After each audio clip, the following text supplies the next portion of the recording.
મહેસાણા શહેર અને જિલ્લામાં બેફામ વાહન હંકારતા ચાલકોનો આતંક એટલી હદે વધી ગયો છે કે રસ્તા પર ચાલવું હવે જોખમી બની ગયું છે.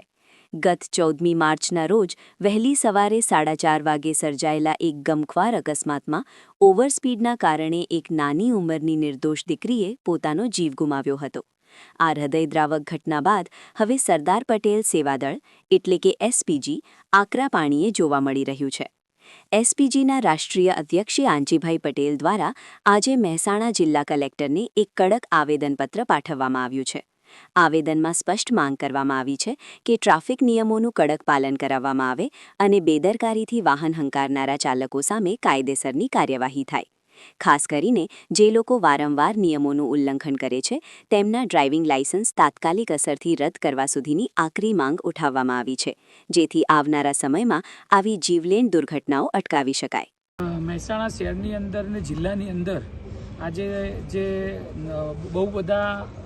વ્યવસ્થાના અભાવે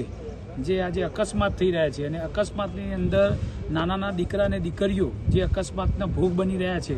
તો સમગ્ર સર્વે સમાજની અમારી એસપીજી ટીમ દ્વારા અમે એવું કહેવા માંગીએ છીએ કે ખરેખર જો કલેક્ટર સાહેબ, કમિશનર સાહેબ, આરટીઓ ઇન્સ્પેક્ટર સાહેબ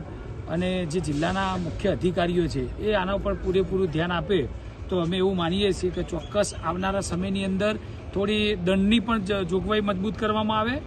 અને જે રોડ રસ્તા ઉપર જે એમને ટ્રાફિક માટેના જે કડક નિયમો કરી અને જે વ્યવસ્થા ઊભી કરવી પડે એ જો કરવામાં આવે તો આ આપણા જિલ્લાની અંદર ને ખાસ તો મહેસાણા શહેરની અંદર આવા નાના મોટા અકસ્માતો ખરેખર એ થતાં અટકી જાય છે. કારણ કે આ જો નહીં કરવામાં આવે તો અત્યારે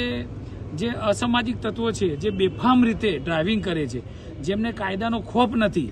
એવા લોકો વારંવાર આવા અકસ્માતો કરતા હોય છે, તો એની દંડની પણ જોગવાઈ એવી કરવામાં આવે કે એમના લાયસન્સ રદ કરવામાં આવે. એવી રજૂઆત કરવા માટે અમે એસપીજીના આગેવાનો અને શહેરના મુખ્ય અમારા